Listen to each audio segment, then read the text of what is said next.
दोस्तों नमस्कार, मैं हूं कवि प्रदीप पंवार। आप सबका चाय पे चर्चा में स्वागत है। आज हमारे चाय पर चर्चा में जो अतिथि हैं, मेहमान हैं, उनसे जब हम मिलाने जा रहे हैं तो आज हम आपको धार्मिक चर्चा की ओर लेकर चल रहे हैं। ऐसे संतों से आपकी आज मुलाकात कराने जा रहे हैं जिन्हें समाज स्वामी विवेकानंद की तरह देखता है, जिनमें सरलता, सद्भाव, प्रेम, स्नेह, ज्ञान, विज्ञान सब कुछ जिनके पास, जिनकी वाणी में, जिनके मस्तिष्क में, जिनके मन में भरा हुआ है, उन संतों से हैं, उनसे मुलाकात कराने जा रहे हैं। क्योंकि सुतदारा अरु लक्ष्मी पापी के घर होए, संत समागम हरिकथा तुलसी दुर्लभ होए। ऐसा कहते हैं संतों का मिलना बड़ा मुश्किल होता है, लेकिन संत जब सरल भाव से मिलते हैं, ऐसे संत जो वास्तव में संत हैं, समाज को एक दिशा देते हैं, समाज के प्रति कार्य करते हैं, समाज में मिलकर कार्य करते हैं, समाज के लोग उनको अपने, जिनके लिए पलक पावड़े बिछा देते हैं, ऐसे संतों से आज आपकी मुलाकात करा के आपसे ये आप जब पावन पर्व आ रहा है, रक्षाबंधन है, जन्माष्टमी है, स्वतंत्रता दिवस है, तो हमारा सनातन क्या सोचता है, कैसे विचार करता है, कैसा वैज्ञानिक दृष्टिकोण हमारे समाज का है, उसको बताने के लिए हम आपको आज टोंक में, जिन्हें बहुत ही श्रद्धा के साथ पूरा शहर, जिन्हें नतमस्तक है, पूरा जिला जिनके सामने प्रणाम करता है, नमन करता है, उन संतों से, जिनमें ऐसा नहीं नमन ही करता है, जो स्वयं भी ऐसे हैं कि जिनसे मिलते हैं उन्हीं के हो जाते हैं, जो उनसे मिलते हैं वो उन्हीं के हो जाते हैं। ऐसे संतों से आज हम आपका मुलाकात चाय पे चर्चा में कराने जा रहे हैं। वो संत हैं संत श्री कोमल राम जी महाराज और संत श्री रामनिवास जी महाराज। आइए मिलते हैं और चाय पे चर्चा करते हैं और जानते हैं कि रक्षाबंधन, जन्माष्टमी और स्वतंत्रता दिवस सनातन के अंग कैसे हैं। चाय पे चर्चा में हमारे अतिथि हैं आज संत श्री कोमल राम जी महाराज, संत श्री रामनिवास जी महाराज। आप दोनों का स्वागत है और ये चर्चा शुरू करते हैं। मैं आपसे ये जानना चाहूँगा कि सनातन का जो धर्म है, उस धर्म का मूल क्या मानते हैं आप? धर्म की जय हो, अधर्म का नाश हो, प्राणियों में सद्भाव न हो, विश्व का कल्याण हो। सनातन धर्म एक ऐसा धर्म है जिसका मूल तो मैं आपको बताऊंगा बाद में, लेकिन पहले सनातन की जो सनातन का अर्थ बनता है, जो चीर है, पुरातन है, नित्य है, नूतन है, उसको सनातन कहते हैं। और इसका मूल है धर्म से जुड़ा हुआ सनातन धर्म। और धर्म रक्षति रक्षित, धर्म की हम रक्षा करेंगे, धर्म हमारी रक्षा करेगा। और अहिंसा परमो धर्म, धर्म से अहिंसा जुड़ी हुई है, धर्म से हमारे राष्ट्र के कई सनातन धार्मिक कार्य जुड़े हुए हैं। और इसका मूल ये है कि हमें अपने धर्म पर कायम रहना। शायद मैं इसी को विशेष रूप से महत्व देता हूँ कि धर्म जो है, इसका मूल जो है एक तरह से समाज में आध्यात्मिक बोध प्रदान करना, समाज को आध्यात्मिक दिशाएं देना, ये इसका मूल उद्देश्य है। मानवता के बारे में हमारा धर्म क्या कहता है? मानवता के बारे में तो कहता है कि वैष्णव जन तो तेने कहिए, जे पीड़ पर आई जाने रे। दुर्विचारों से बचना है, दुर्गुणों से बचना है, दुष्कर्मों से बचना है, तब जाकर मानव सही ढंग से मानव अपना जीवन जी सकेगा। धन्यवाद महाराज श्री। आप दोनों संत रामस्नेही संप्रदाय से हैं। रामस्नेही संप्रदाय सनातन से जुड़ा हुआ है, तो सनातन से उसका जुड़ाव किस तरह से? रामस्नेही संप्रदाय सनातन का जुड़ाव तो देखिए साहब, सूर्य की किरणें जो होती है वो सूर्य से अलग नहीं होती है।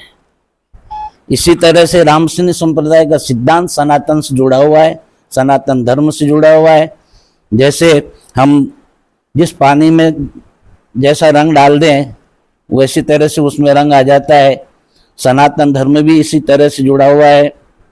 और रामस्नेही संप्रदाय का जो सनातन है वो एक सिद्धांत रूपी है, एक सिद्धांत बताता है। शील, दया, संतोष, सत्य जैसे सद्गुण सद आचरणों को बताता है। और वही हम जो है इंसानों को, जनता को जो है ये प्रेरणा हम करते हैं कि आप जो है संयम से अपना जीवन जिए, क्योंकि संयम ही जीवन में सबसे आगे रखा गया है। सनातन में संयम नहीं है तो सनातन चल नहीं सकता है। सनातन चलता है संयम से।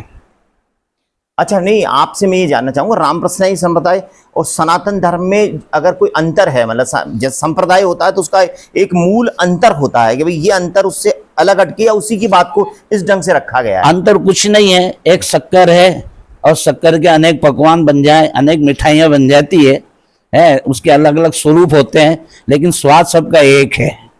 श्रीमद् भागवत की कथा आप करते हैं, शिव पुराण आपकी कथा आप करते हैं, अन्य कथाएं, राम कथाएं आप करते हैं, तो जो शिव पुराण है, क्योंकि ये श्रावण मास है, उसकी पुण्यवती होने वाली है अब, ऐसे में शिव पुराण क्या बताता है समाज को? ध्येयं सदा परिभव, कि जब एक साधु ने दुराचार किया, तो दुराचार करने के बाद उन जो वकील उसके विपक्ष में लड़ रहे थे, उन वकील ने उसने वहाँ जो दलील जिसमें शिव पुराण का उन्हें उदाहरण दिया कि भगवान शिव ने रावण को इसलिए क्षमा नहीं किया कि पाप 3 प्रकार के उन्होंने उसमें बताए, उदाहरण में वहाँ पर उद्धृत किया। पाप, महापाप, घोर पाप, एक ऐसा पाप जो जाने अनजाने हो जाता है, एक ऐसा पाप जो जानकर किया जाता है, एक ऐसा पाप जो कि ऐसे वेश में किया जाता है जो कि माननीय, उन्होंने उदाहरण दिया उन साधु को जो दुराचार की सजा सुनाई कि अगर रावण ने मेरी तपस्या की मरने के बाद भी, लेकिन मैंने इसलिए उसको क्षमा नहीं कर सकता क्योंकि उसने साधु का वेश बना करके और सीता जी का हरण किया था। तो अगर किसी वेश बनाकर कोई किसी का हरण करता है तो उसको इसको क्षमा नहीं किया जा सकता। इस बारे में पाप इस तरह के प्राणी के जीवन में बन जाते जो बिल्कुल उससे जो सत्य है आप जो बोल रहे हैं वो अक्षम्य पाप होते हैं और क्षमा नहीं किए जाने वाले पाप होते हैं। इसके कारण यही है कि उसने जो है नारी जगत का अपमान तो किया, सो तो किया, पाप किया, लेकिन जो है उसने दूसरा भी जो है पाप ये कर डाला कि उसने साधु समाज को कलंकित कर दिया। और साधु समाज को कलंकित कर देना ये बहुत बड़ा भयंकर, क्योंकि भगवान इसको अपराध मानते हैं और परमात्मा इस धरती के ऊपर यदा यदा ये धर्मस्य ग्लानिर्भवति भारत अभ्युत्थानम धर्मस्य तदात्मानं सृजाम्यहम् परित्राणाय साधूनां विनाशाय च दुष्कृताम् धर्म संस्थापनार्थाय संभवामी युगे युगे। उस परमात्मा को भी जो इस धरती के ऊपर जो है इस प्रकार के संत साधु संत महात्माओं का सम्मान बनाने के लिए, गौ माता का सम्मान बनाए रखने के लिए, धर्म की विजय करने के लिए ही जो है अवतार लेना पड़ता है। और राम जी ने भी इसीलिए अवतार लिया ताकि इस प्रकार के दुर्दांत कर्म करने वाले जो हैं वह विनाश को प्राप्त हो और फिर से धर्म की जड़ मजबूत बने और साधु संतों का महत्व राष्ट्र के अंदर बना रहे। महाराज, श्री रक्षाबंधन का पावन पर्व आ रहा है, यानी अब है ही सही, और ये चलेगा बहुत दिनों तक। इस बारे में हमारे शास्त्रों में क्या उल्लेख है? शास्त्रों में रक्षाबंधन का पौराणिक उल्लेख तो यही है कि वामन भगवान बलि के यहाँ पर 3 पेड़ भूमि मांगने के लिए गए और बलि महाराज ने 3 पेड़ भूमि उन्हें प्रदान करी और भगवान ने जो है 2 पेड़ में 3 लोग 14 भवन नाप लिए और उसके बाद में जो है नाप लिए और भगवान ने नापने के बाद में जो है उन्होंने उनको प्रणाम किया कि महाराज आपने बहुत अच्छा अवसर मुझे प्रदान किया। और जो है और नापने के बाद में एक पेड़ जब बाकी रह गया तो बंधक बनने के बाद में वह परेशान हो गया कि अब मैं क्या करूं। उसी समय उन्होंने जो है उनसे प्रहलाद जी महाराज की प्रेरणा उसको प्राप्त हुई और उस प्रेरणा से उन्होंने जो है हाथ जोड़ करके प्रार्थना की कि महाराज अब तक जो कुछ दिया वो मैंने दिया है आपको, अभी एक पेड़ बाकी देना बाकी है, अभी भी मैं सुरक्षित हूँ अब मैं जो सुरक्षित हूँ, मैं अपने आप को आपके चरणों में अर्पण करता हूँ। अपना ये तीसरा जो चरण है मेरे मस्तक पर विराजमान करें। भगवान ने विराजमान किया, उसे सुतल लोक में पहुंचा दिया और वहाँ पहुंच जाने के बाद में 4 भुजा से प्रकट होकर के और दर्शन दिए। मैं तुम्हारे समर्पण भक्ति से प्रसन्न हूँ, क्या चाहते हो कि आप यहीं पे रहो। भगवान वहीं पे विराजमान हो गए और भगवान आए नहीं तो लक्ष्मी जी को चिंता हुई। नारद जी महाराज के द्वारा पता चला तो लक्ष्मी जी वहाँ पर उनके पास में आई और आकर के और उन्होंने जो है बलि को अपना भाई बनाया है। और भाई ने कहा कि बहन क्या चाहती हो कि मुझे तुम्हारा द्वारपाल जो है बहुत अच्छा लगा है, मुझे प्रदान कर दो। उन्होंने उनको प्रदान किया।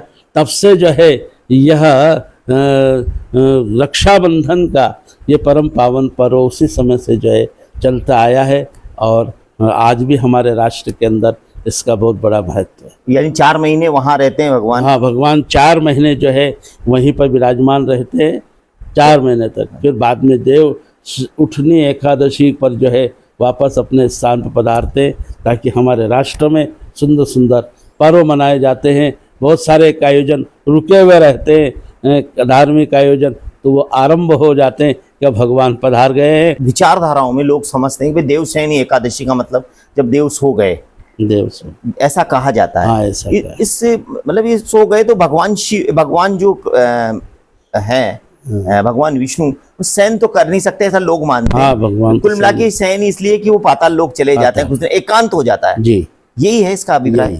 वहाँ पधार जाते हैं, हाँ, वहाँ व्यस्त रहते हैं। अभी इधर पूजा पाठ तो अपनी जगह होती है। हाँ, अपने इस समय ऊपर नहीं होते हैं धरती पे और वहाँ विराजमान हो जाते हैं। इसलिए जो है वो सारे कार्य उनके बिना, उसी ने चातुर्मास कहलाता है। उसी से ही चातुर्मास, हाँ, वो भी चातुर्मास 3-4 महीने का चातुर्मास होता है। और उसी समय एकांत में जितने भी हमारे संत महापुरुष लोग हैं वो भजन की दृष्टि से कि भगवान विराजमान हो गए, अब अपन भी जो है भजन करो।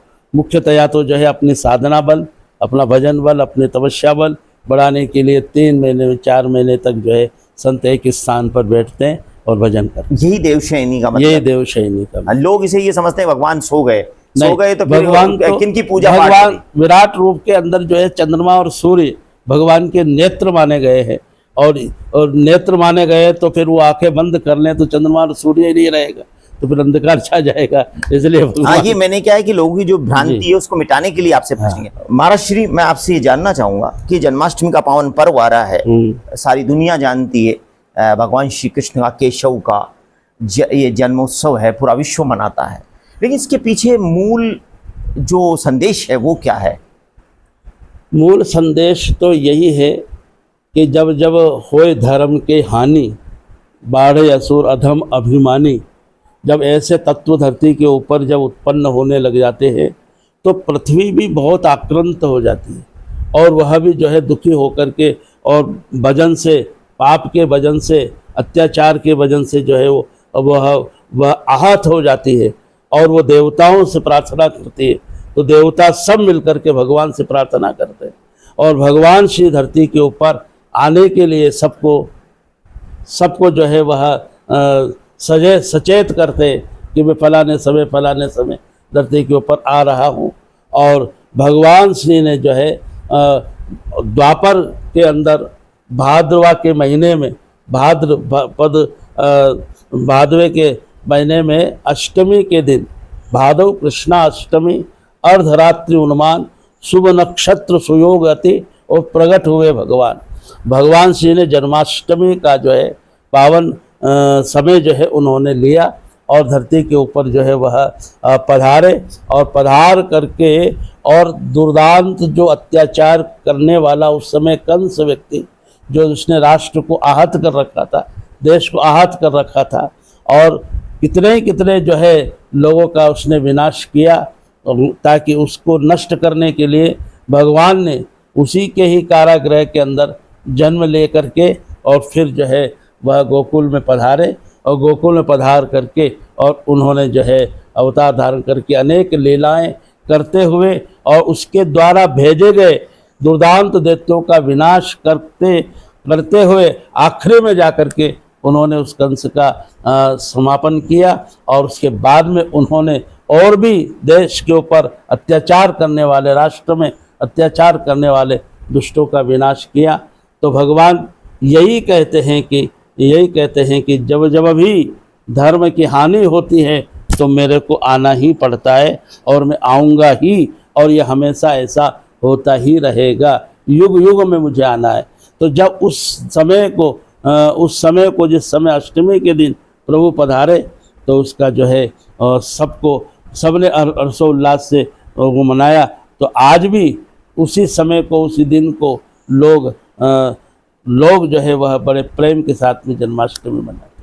अच्छा महाराज श्री, ये जानना चाहूँगा, हम जन्माष्टमी का पर्व मनाते हैं, रक्षाबंधन का पर्व मनाते हैं, अभी ये श्रावण मास चल रहा है, भगवान शिव की पूजा के लिए लोग जाते हैं। अधिकांश लोग इस बात को समझ नहीं पाते हैं कि इस समय में पूजा करनी कैसे चाहिए। जैसे एक उदाहरण के तौर पर बील पत्र लेके जाते तो नहीं पता ही नहीं होता कितने बील पत्र चढ़ाने चाहिए। कोई पोट भर के बील पत्र ले जाता, कोई इतने ले जाता, कोई ले जाता। इसके बारे में आप क्या कहेंगे, ये इस बारे में?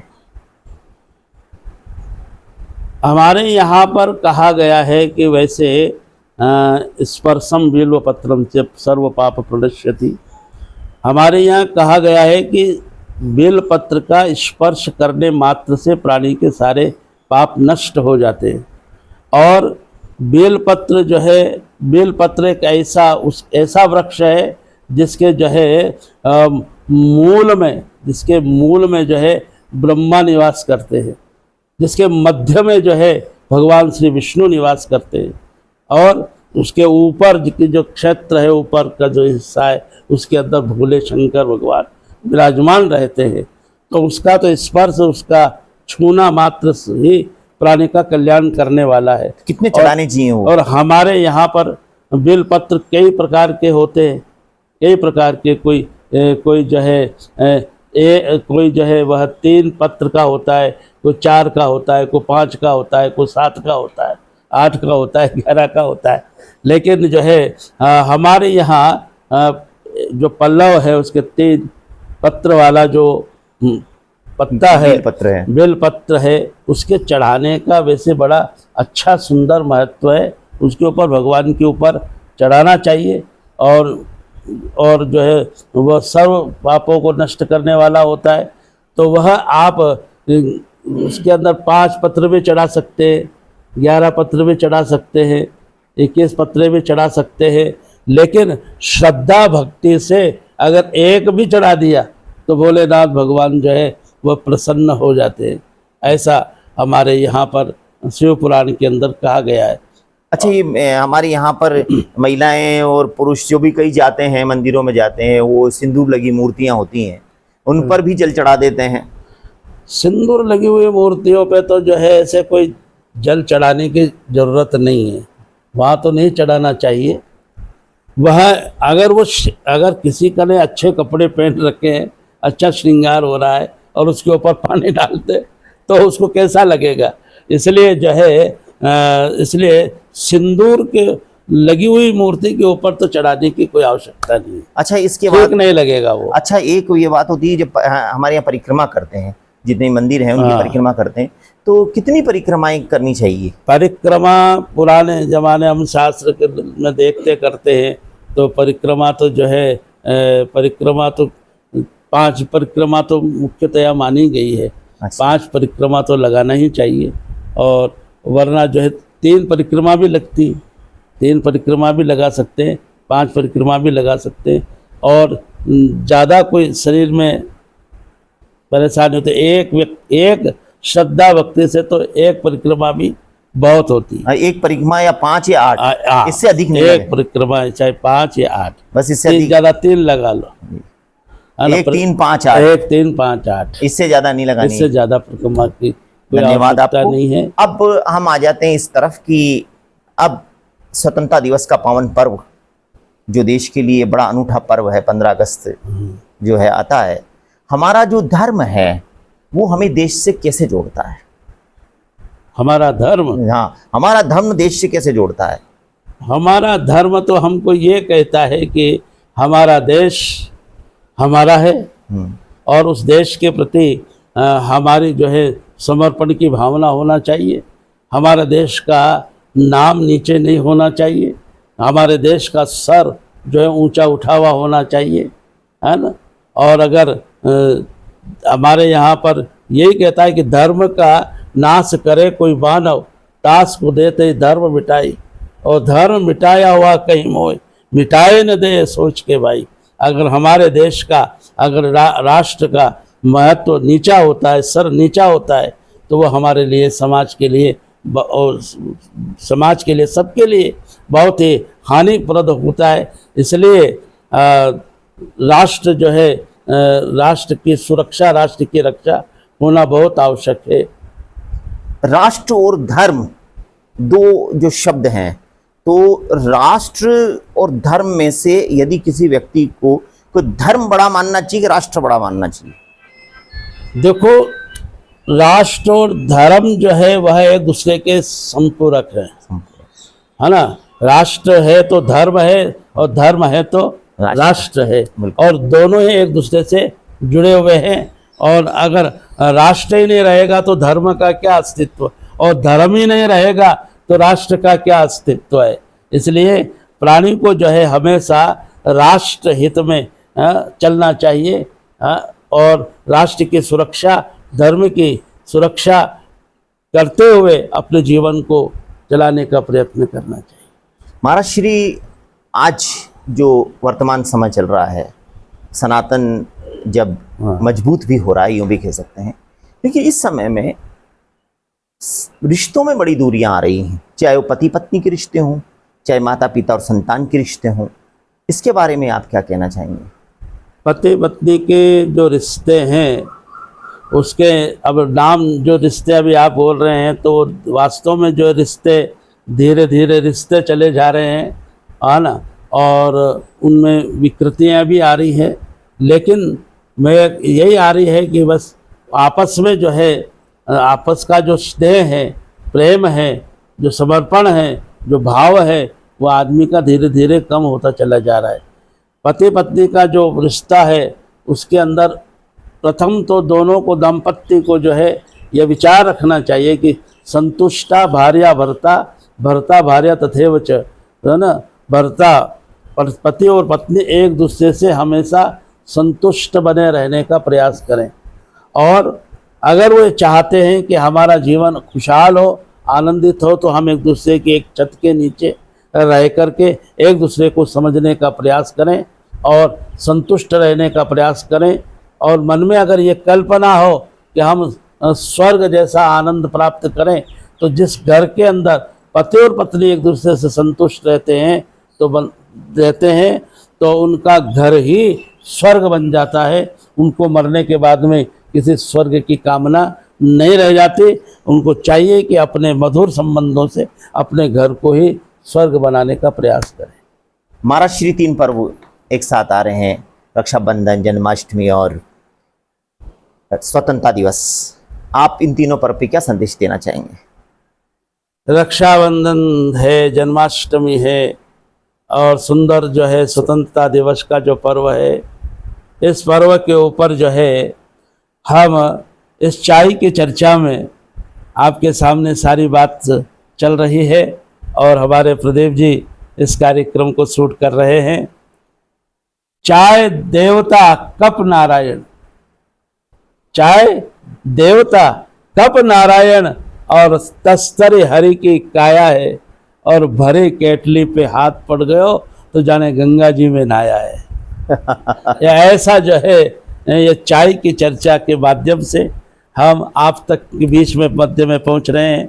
और ये तीनों पर्व चाय की चुस्की के साथ में बड़े आनंद के साथ में होना चाहिए, और इसके लिए यही कहा जा सकता है, हम सबके भीतर में इन 3 पर्वों को लेकर के संकल्प होना चाहिए कि वो काम कर की उम्र खुशी से कटे तेरी, वो काम कर कि याद तुझे किया करे, इस जहां में न हो तेरा जिक्र खे रही, और नाम गर तेरा ले तो अदब से लिया करे।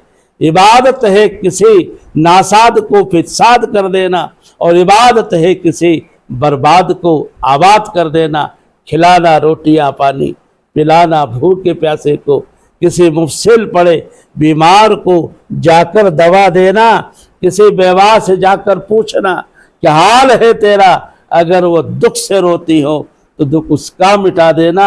यही सच्ची पूजा की पुष्प इन तीनों पर्व पर हर दिल पर चढ़ा देना, हर दिल पर चढ़ा देना।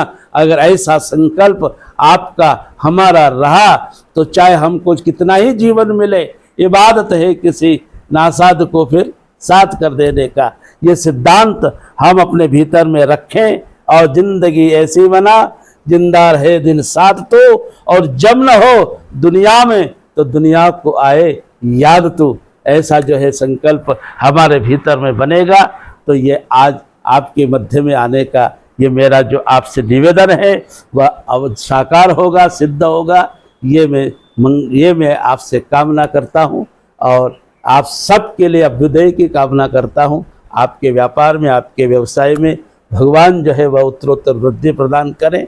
आपका जीवन खुशहाल हो, आनंदित हो, प्रसन्नचित हो। हमारे साथ में भी संत श्री कोमल राम जी महाराज और संत श्री रामनिवास जी महाराज से चाय पे चर्चा हुई, धर्म पर, देश पर, तीनों पर्व पर और हमारी पूजा पद्धति पर। सार केवल इतना बताया महाराज श्री ने, जिसे यूं कहा जा सकता है कि गमों की आंच पर आंसू उबाल कर देखो, रंग निखरेंगे किसी पर डाल कर देखो, तुम्हारे दिल की चुभन भी जरूर कम होगी, किसी के पांव से कांटा निकाल कर देखो। यही है सनातन, यही है हमारे सभी संतों का संदेश। और इसके साथ ही आप देखते रहें चाय पे चर्चा। आप सबको धन्यवाद और महाराज श्री को प्रणाम, नमन। जय श्री राम।